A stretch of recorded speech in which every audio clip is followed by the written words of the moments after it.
Good morning and welcome to Coffee with Alain. We're going to talk a little bit about weapons today. No, not weapons that you use, which you would think I would talk about, having an office and room back in the back full of them. All sorts of different weapons that I've trained on throughout the years and teach. No, we're going to talk about the movie weapons that just opened in theaters. I went to that last night. And we're going to talk about it without giving any spoilers. I won't share anything that you can't get from watching the previews. Hope your day is starting out well. I'm drinking out of a Wharton mug this morning. Daughter left Vietnam and she is back in Korea. She's with the wife and they are doing some fine little things in Korea before they come home this weekend. So looking forward for them being here. Daughter will only be here a short time, and then she has to get back to Philly to get to school. But it's going to be great having them back this weekend.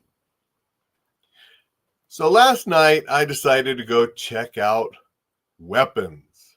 My surprise, it wasn't a documentary on weapons like I was hoping. It was a horror movie. And it was not your slasher type. So it's not a guy going around killing people with different kind of weapons, a slasher movie. But it is a horror movie, and it was well done. It was quirky, different, sort of bizarre, and I enjoyed it for what it was. And I'm not a big horror movie fan. They're not my favorite types of movies, but I did enjoy this, and looking at it from the way it was made and everything, very creative. Now, without giving too much away, nothing that you can't get from watching the trailers. At 2:17 one night, a whole bunch of kids in this town go out their door and run off into the darkness. All of these kids are from the same classroom from the school. And they all disappeared that same night. Then the story begins. And it's told very creatively because they'll put a character's name on the screen and then they follow that character going through some things that are happening. And then it stops. And then it goes a different character's name and they're following that character. And they interweave with each other. So you'll see before what happened here where maybe it stopped. You went back in time and you're seeing this character, but it catches up and you see that place where they interact, and then maybe it goes a little past that interaction, and then it stops, and then you see another character. And so it focuses on these different characters one at a time and how their paths interact and things happen. And then it continues to go forward. So very creatively done. The suspense and there's parts where you're like, what's going to go on, and there are some boo moments, that's shocking type moments. There's some gruesome moments, there's some scary moments. I mean, it is a horror movie, but it's just there's quirky stuff going through it as well. And some of the camera usage and the way they film it was different and a little quirky. One scene I remember, the woman walking through the store, and it's like the guy with the camera is walking right behind her. And I mean, it almost looks like you were walking behind somebody with your cell phone videoing as they walk through the store. So there's that kind of camera work at times and very creative. So it was a creatively filmed movie. The storyline is creative. It's different.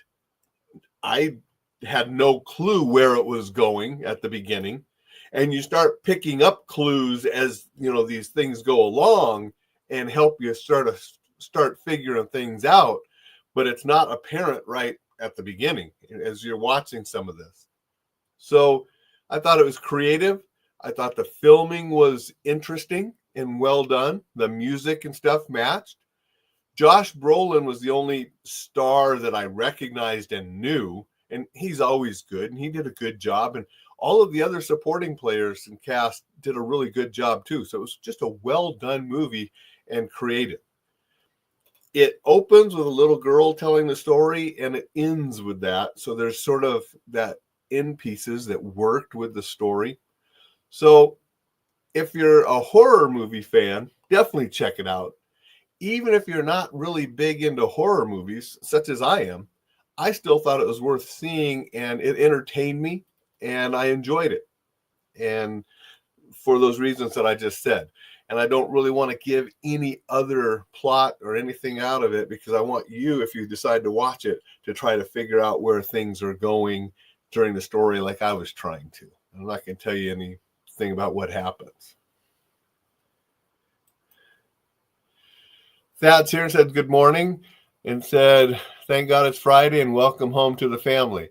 Yep, they'll be home pretty soon. So thank you, Thad. Appreciate you being here and saying hello.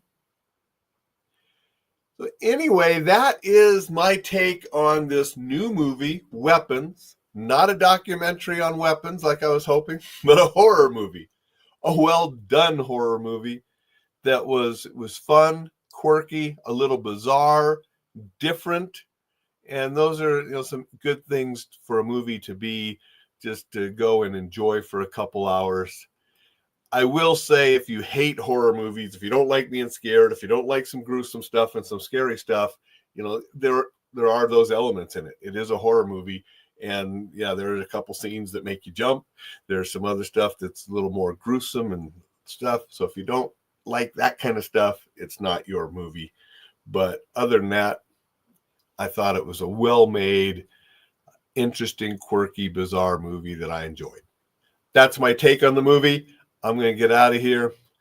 Going to see if I can get a little walk in with Rocky before we take him to the vet. It's shot time for him. So that's on his agenda today. He doesn't know it yet, but that's what we're going to go do. Everybody make it a fantastic Friday, and I will see you tomorrow.